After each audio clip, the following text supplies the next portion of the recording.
Hello friends, welcome back to my channel. तो friends, आज मेरे बच्चों की फरमाइश थी कि छोले भटूरे बिल्कुल होटल रेस्टोरेंट जैसा बनाया जाए। तो हमने सोचा कि चलिए आज अमृतसर के स्वाद में हम छोले भटूरे घर पे बनाते हैं। तो फ्रेंड्स, वीडियो को बिना स्किप किए हुए पूरा देखिएगा। आपको बिल्कुल जैसे होटल या रेस्टोरेंट में आप खाते हैं, या आप अगर अमृतसर और दिल्ली के छोले भटूरे आप खाए होंगे तो बिल्कुल उसी स्वाद में ये छोले भटूरे बनके तैयार होंगे। और फ्रेंड्स, वीडियो मेरा अच्छा लगे तो लाइक कमेंट शेयर ज़रूर कीजिएगा, और मेरे चैनल पर नए हैं तो प्लीज़ प्लीज़ सब्सक्राइब कर लीजिएगा। तो चलिए देखते हैं कि इसको कैसे बनाते हैं। तो फ्रेंड्स, यहाँ पर हमने लिए हैं सफ़ेद वाले छोले, तो जिसको हमने रात भर के लिए भिगो दिया था। तो छोले को आप अच्छे से भिगो दीजिएगा ताकि ये अच्छे से फूल जाए। अब हम एक प्रेशर कुकर ले लेते हैं और प्रेशर कुकर में सारे छोले को डाल देते हैं। तो फ्रेंड्स, छोले को डालने से पहले आप एक बार देख लीजिएगा ताकि किसी भी छोले में कीड़े वगैरह ना हो। अब इसमें हम डाल देते हैं पानी। तो पानी अभी हम थोड़ा ही डालेंगे, पूरा पानी नहीं डालेंगे। और आपको हम बिल्कुल उसी स्टाइल में छोले बना के दिखाएंगे जैसे आप बाहर होटल में खाते हैं, बिल्कुल उसी रंगत और उसी कलर में। तो यहाँ पे हमने डाले हैं 2 तेज़पत्ते, 1 टुकड़ा दालचीनी का, 4 लौंग और 1 हमने बड़ी इलायची डाली है। बड़ी इलायची को थोड़ा सा आप तोड़ लीजिएगा ताकि उसका फ्लेवर पानी में अच्छे से आ जाए। अब इसमें हम रख देते हैं छोटे से भगोने में एक पानी। यहाँ पे हमने आधा गिलास पानी लिया है और इसमें हम डाल देते हैं 1 चम्मच चाय पत्ती। फिर जो आप बाहर रेस्टोरेंट में छोले खाते हैं ना, इसी तरीके से वो लोग चाय पत्ती का पानी डालते हैं ताकि उसका जो कलर, जो रंगत आते हैं, बिल्कुल निखर के एकदम अलग से होके आते हैं। आप चाहें तो आप चाय पत्ती की पोटली बनाकर भी प्रेशर कुकर में डाल सकते हैं। तो यहाँ पे हमने चाय पत्ती का जो पानी था उसको अच्छे से उबाल लिया, और जो प्रेशर कुकर है जो इसमें हमने छोले डाल रखे उसको हम गैस पे चढ़ा देते हैं। और जो ये चाय पत्ती वाला पानी है इसको भी हम इस छोले में डाल देते हैं। तो इस तरीके से हम छन्नी से छान लेते हैं। आप चाहें तो पोटली बनाकर भी इसको डाल सकते हैं। और आप ये बिल्कुल मत सोचिएगा इसमें चाय पत्ती का थोड़ा सा भी टेस्ट या फ्लेवर आएगा। इसका सिर्फ कलर और जो रंगत है उसको आप देखिएगा बाद में बनने के बाद। तो अब इसमें हम डाल देते हैं नमक। तो इसमें हमने आधा चम्मच अभी नमक डाला है। तो आप चाहें तो पूरा नमक भी इसी समय डाल सकते हैं। और अब यहाँ पे ये जो मेरे छोले हैं इसको अच्छे से गल जाए, इसके लिए हम डाल देते हैं आधा चम्मच बेकिंग पाउडर। तो आप चाहें तो आप यहाँ पे बेकिंग सोडा भी डाल सकते हैं, लेकिन बेकिंग सोडा का क्वांटिटी और कम कर दीजिएगा। जितना जैसे आधा चम्मच हमने बेकिंग पाउडर लिया है तो आप बेकिंग सोडा उससे थोड़ा आधा कर दीजिएगा। तो अब हम प्रेशर कुकर का ढक्कन लगा देते हैं, और प्रेशर कुकर का ढक्कन लगाने के बाद में इसको हम 4 से 5 सीटी आने तक का अच्छे से पका लेते हैं ताकि जो छोले हैं वो अच्छे से गल जाएंगे। तो तब तक हम लगा देते हैं भटूरे का आटा। तो यहाँ पे हमने लिया है एक परात, और परात में हम डाल देते हैं आधी कटोरी सूजी। तो यहाँ पे हमने जो सूजी ली है थोड़ी सी आधी कटोरी से ज़्यादा ही है, और आप चाहे बारीक वाला या मोटा वाला कोई भी सूजी आप इसमें ले सकते हैं। अब यहाँ पे हम डाल देते हैं 2 चम्मच पिसी हुई चीनी।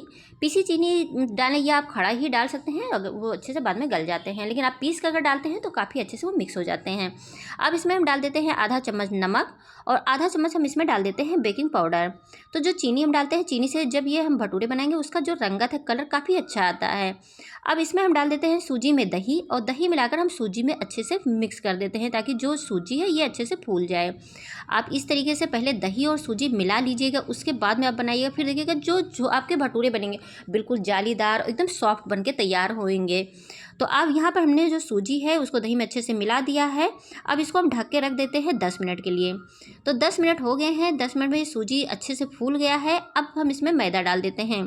तो आपको भटूरा जितना बनाना है आप उसी हिसाब से मैदा ले सकते हैं। अब मैदे को जो हमने सूजी वाला घोल बनाया था ना उसमें अच्छे से पहले मिला देते हैं। पहले हम एक साथ पानी नहीं डालेंगे, पहले सूजी को मैदे में अच्छे से मिक्स कर लेते हैं। तो यहाँ पे हमने सूजी और मैदे को अच्छे से मिक्स कर लिया है।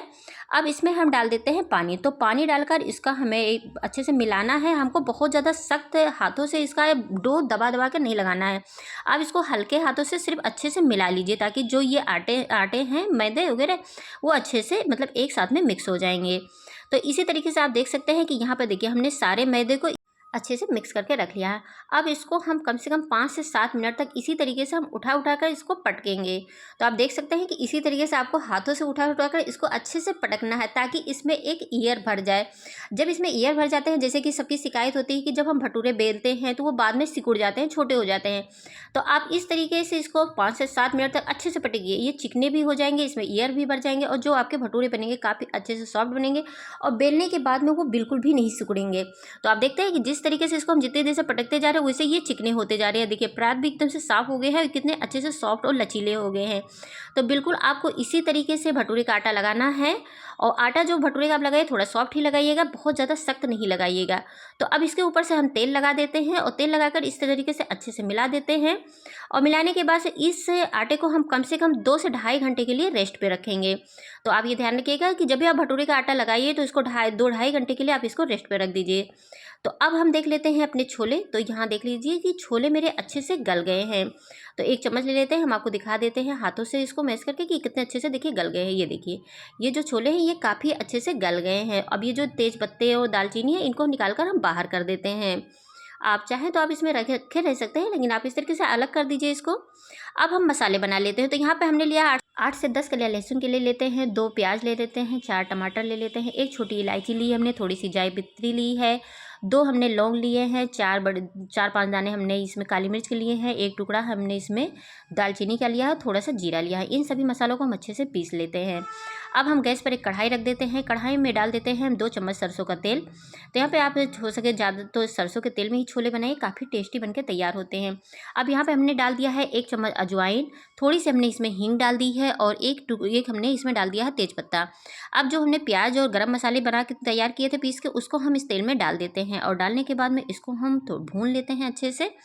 अब जिस कटोरी में हमने प्याज रखा था उसी में थोड़ा सा पानी ले लेते हैं और पानी डालकर इसको भी हम प्याज में डाल देते हैं। अब यहाँ पे हम डाल देते हैं कुछ सूखे मसाले। तो यहाँ पे हमने लिया है 1.5 चम्मच धनिया पाउडर, आधा चम्मच हमने लिया है हल्दी पाउडर और आधा चम्मच हमने लिया है लाल मिर्ची पाउडर। तीखा आप अपने हिसाब से कम ज़्यादा एडजस्ट कर सकते हैं, जितना भी आपको तीखा खाना है आप उसी हिसाब से कम ज़्यादा कर सकते हैं। अब यहाँ पर हम डाल देते हैं नमक। तो नमक आप ध्यान से डालिएगा, क्योंकि जब हमने छोले उबाले थे तो छोले उबालते समय भी हमने नमक डाला था।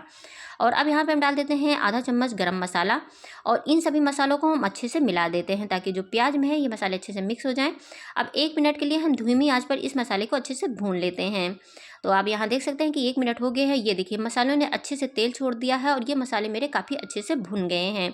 तो इन मसालों को हम दोबारा से इस तरीके से अच्छे से कलछी से मिला लेते हैं। अब जो हमने टमाटर पीस के रखे थे उसको भी हम इसमें डाल देते हैं और टमाटर को भी हम मसाले में अच्छे से मिला लेते हैं। तो आप देख सकते हैं कि हमने टमाटर को भी मसाले के साथ में अच्छे से मिला दिया है। इसको भी हम 1 मिनट के लिए धीमी आंच पर भून लेते हैं ताकि टमाटर जो हो वो भी अच्छे से भुन जाए मेरे। तो यहाँ पर आप देख सकते हैं, देखिए कितने अच्छे से मसाले मेरे भुन गए हैं, तेल भी एकदम अलग हो गया है। तो अब इन सभी चीज़ों को हम अच्छे से मिला लेते हैं। तो अब मसालों को अच्छे से भूनिएगा, मसाले जितने अच्छे से भुनेंगे उतने अच्छे से आपके छोले बनके तैयार होंगे। तो अब यहाँ पे हम डाल देते हैं 2 बड़े चम्मच छोला मसाला। तो यहाँ पे हमने रेडीमेड छोला मसाला डाला है। अगर आप घर में बनाकर छोला मसाला डालना चाहते हैं तो कमेंट करके ज़रूर बताइएगा। हम घर में छोले मसाले कैसे बनाए जाते हैं उसका भी वीडियो बना के डाल देंगे। तो जो मसाले हमने छोले मसाले डाले थे उन सभी मसालों को हम अच्छे से मिला लेते हैं। तो आप देख सकते हैं कि सारे मसालों को हमने अच्छे से मिला दिए हैं और मसाले देखिए कितने अच्छे से अब भुन के तैयार हो गए हैं। तो इसमें एक अच्छी सी खुशबू आने लगती है जब मसाले मेरे अच्छे से भुन जाते हैं। अब इसमें हम डाल देते हैं थोड़ा सा कश्मीरी लाल मिर्च पाउडर, जो इसका कलर है काफ़ी और अच्छा हो जाएगा। तो अब इसमें कश्मीरी लाल मिर्ची पाउडर डालकर हम इसको भी अच्छे से मिला देते हैं और इसके बाद जो हमने छोले उबाल के रखे थे उसको इसमें डाल देते हैं। तो ये आप देख सकते हैं कि जो हमने छोले उबाल के रखे थे उसका पानी हमने अलग कर दिया है और छोलों को हम अच्छे से मसाले के साथ में मिक्स कर देते हैं ताकि ये कुछ देर के लिए मसाले भी मेरे चनों के साथ अच्छे से मिक्स हो जाएँ। तो आप इस तरीके से तुरंत पानी के साथ नहीं डालिएगा, पहले आप पानी को अलग कर लीजिएगा और छोलों को इस तरीके से डालकर अच्छे से मिक्स कर लीजिएगा। तो आप देख सकते हैं कितने अच्छे से मिक्स हो गए हैं। तो जो छोले हमने उबाल के रखे थे उसमें से हमने थोड़े से छोले निकाल लिए थे और इसको इस तरीके से हमने एक कलछी से अच्छे से दबा दबा कर इसको इस तरीके से मिक्स कर लिया था, ताकि जब ये छोले बनकर तैयार होंगे तो इसका जैसे होता है ना कि पानी अलग हो जाते हैं मसाले अलग हो जाए, उस तरीके से नहीं होंगे, एकदम मिक्स होके बनेंगे। आप चाहें तो आप इसको मिक्सी में पीस भी सकते हैं। तो हमने इसको पीसा नहीं है, हमको इसको अच्छे से सिर्फ कलछी से हमने अच्छे से दबा दिया था और इसको अलग कर लिया था। तो इसको भी हम इसी छोले में डाल देते हैं, डालकर मसालों के साथ में अच्छे से मिक्स कर लेते हैं। तो ये अच्छे से मिक्स हो गए हैं। अब इसमें हम डाल देते हैं पानी। तो ग्रेवी आप उतना कर सकते हैं जितने आप ग्रेवी इसको छोले में आपको चाहिए। तो यहाँ पे हमने पानी डाल दिया है, पानी डालकर छोलों के साथ में हम इसको भी अच्छे से मिक्स कर देते हैं। तो आप देख सकते हैं कि यहाँ पर हमने जो पानी डाला था उन्हीं के साथ में हमने छोलों को अच्छे से मिक्स कर दिया है। अब जो हमने छोले का पानी छान के रखा था ना फ्रेंड्स, तो उसको भी हम इसी में डाल देते हैं। हम इन पानी को फेंकेंगे नहीं, क्योंकि इसको भी हम इसी में डाल दे देंगे। इसमें जो हमने खड़े मसाले डाले थे उसका फ्लेवर भी अच्छे से होता है और इसका जो पानी का कलर है उसकी वजह से ये जो छोले का रंगत आएगा काफ़ी अच्छे से निखर के आएगा। तो हमने उस पानी को भी इसमें डाल दिया है और अब हम इससे ज़्यादा इसमें पानी नहीं डालेंगे क्योंकि इतनी ग्रेवी काफ़ी है। तो अब अच्छे से मिक्स करने के बाद में इसको हम ढक देते हैं और 5 से 7 मिनट के लिए इसको हम धीमी आंच पर अच्छे से पकने देते हैं। तो 5 से 7 मिनट होंगे। ये देखिए आप छोले, देखिए इसका कलर आप देख सकते हैं, देखिए कितने अच्छे, जैसे आप होटल रेस्टोरेंट या ढाबे में खाते हैं ना, बिल्कुल उसी रंगत में ये छोले बनकर तैयार हुए हैं। और इसकी खुशबू यकीन मानिए बहुत अच्छी इसकी खुशबू आ रही है फ्रेंड्स, और ये काफ़ी टेस्टी से छोले बनके तैयार हो गए हैं। अब इसमें हम डाल देते हैं धनिया पत्ती, और धनिया पत्ती डालकर भी इसको हम मिक्स कर लेते हैं। तो अब हम अपने भटूरे की तैयारी कर लेते हैं। तो देखिए जो ये हमने आटे रखे थे बना बना के, उसको भी 2 घंटे हो गए हैं। तो उसमें में से हम एक लोई निकाल लेते हैं, और एक लोई निकाल के इसको इस तरीके से हम हाथों में रोल कर लेते हैं, और इसकी एक हम पेड़े बना लेते हैं। तो जो भटूरे का हम आटा लोई लेते हैं, थोड़ा-सा आप जैसे रोटी चपाती का लेते हैं ना, उसी तरीके से आप बड़ा इसको थोड़ा-सा लीजिएगा, और लेकर इसमें हम थोड़ा-सा सूखा मैदा लगा लेते हैं, और मैदा लगाकर इसको हम अच्छे से बेल लेते हैं। तो आप भटूरे जितना बड़ा चाहें उतने बड़ा आप इसको बेल सकते हैं। अगर आप इस तरीके से जो भटूरे का आटा लगाएँगे ना, आप उस तरीके से लगाते हैं, तो आप जितना बड़ा चाहें उतना बड़ा भटूरा आप बना सकते हैं। तो इसी तरीके से देखिए हमने एक भटूरे लगभग बेल लिए हैं, और इसी तरीके से हम 2-3 भटूरे बेल लेते हैं। तो इसको साइड में कर देते हैं, और इसी तरीके से एक और बेल लेते हैं। हमने यहाँ पे एक पेड़ा बनाया है, पेड़ा बनाकर इसको भी हम इसी तरीके से भटूरे को बेल लेते हैं। ये भटूरे काफ़ी आराम से और अच्छे से बेल जाते हैं, मतलब ये बिल्कुल भी सिकुड़ते नहीं हैं, और अच्छे से आप जितना बड़ा बनाना चाहें उतना बड़ा बन सकता है। तो यहाँ पर देख सकते हैं कि हमने भटूरे बना लिए हैं। तो भटूरे हमने अपने कढ़ाई के हिसाब से बनाए हैं, उससे ज़्यादा हमने बड़ा नहीं बनाया। तो गैस पर हमने कढ़ाई रख दिया था, कढ़ाई में हमने डाल दिया था तेल, और तेल जब मेरा अच्छे से गर्म हो गया है, तब उसमें हमने भटूरे डाल दिए हैं। आप देख सकते हैं कि हमने यहाँ पे जो भटूरे डाले हैं, उसको थोड़ा सा हम कलछी से इस तरीके से हल्के से दबा देते हैं, और दबाने के बाद हम देख सकते हैं कि कितने अच्छे से ये भटूरे मेरे फूल रहे हैं। अभी आप देखिएगा कि ये बहुत अच्छे से भटूरे मेरे फूल के तैयार हो जाएंगे, और ये एकदम अंदर से एकदम जालीदार, एकदम सॉफ्ट भटूरे बन के तैयार होंगे। तो इसको हम पलट देते हैं, दूसरी साइड में कर देते हैं, और दूसरी साइड से भी इसको हम घुमा के अच्छे से चारों तरफ से घुमा घुमा के साइड से लाल कर लेते हैं। तो आप देख सकते हैं कि कितने फूले फूले अच्छे से ये भटूरे बन के तैयार हो गए हैं। तो अगर आप इस तरीके से भटूरे बनाते हैं, आपको यकीन मानिए अगर आप पूरी रात के लिए इस भटूरे को रख भी देते हैं ना, दूसरे दिन का, तब भी ये भटूरे एकदम सॉफ्ट रहते हैं। तो इसी तरीके से हम एक और भटूरे इसमें डाल देते हैं कढ़ाई में, और उसको भी हम सेक लेते हैं। देखिए जैसे हमने कलछी लगाए हैं, ये देखिए भटूरे कितने अच्छे से, आप इसी तरीके से जितने भी भटूरे आपके बनाएंगे, इसी तरीके से आपका फूले फूले भटूरे बन के तैयार होंगे। देखिए कितने बड़े से, कितने गुब्बारे की तरह ये भटूरे भी बन के तैयार फूल गया है। तो इसको भी हम उलट पुलट के अच्छे से लाल कर लेते हैं, और इसको भी अच्छे से चारों तरफ से घुमा के अच्छे लाल करके सेक कर निकाल लेते हैं। तो ये देखिए ये भटूरा भी बन के तैयार हो गया है, इसको भी हम एक प्लेट में निकाल लेते हैं। तो फ्रेंड्स आप इस तरीके से भटूरे बनाकर देखिए, यकीन मानिए बहुत टेस्टी, बहुत मज़ेदार आपका भटूरा बनकर तैयार होगा। आप इसके बाद में होटल रेस्टोरेंट में जाना छोड़ देंगे, इतने टेस्टी जब आपको घर में छोले भटूरे बन के तैयार होंगे।